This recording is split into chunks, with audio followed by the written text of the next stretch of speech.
Урматтуу кыргыз элим, мен мигранттардын атынан Москвадагы жалпы мигранттардын атынан чыгып отурам. Биздин адилеттүүлүктү, актыкты, пактыкты сүйлөгөн бир аксакалыбыз Адахан Мадымаров калды. Мигранттардын үнүн уккан ким калды? Адахан Мадымаров калды. Мигранттардын атынан суранам. Урматтуу Садыр Жапаров, Анжелик Рашидов, ушу аксакалдын ордуна койгулат, асылбагылат иштегиле. Сиздердин дагы эң алып келген. Ел көтөрүлсө билесиңер, толкун болуп сел болор. Assalamu alaikum, урматтуу мекендештер. Мен бийлик өкүлдөрүнө жогорку кеңешке султушукта талап кылам.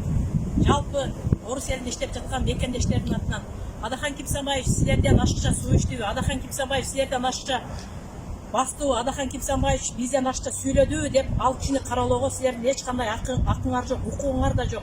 Биз Адахан Кипсанбаевдин мыйзамдуу иштери менен жасап жаткан эмгектери менен ал кишиге ар дайым өйдөдөбөк, ылдыйда жөлөкпүз.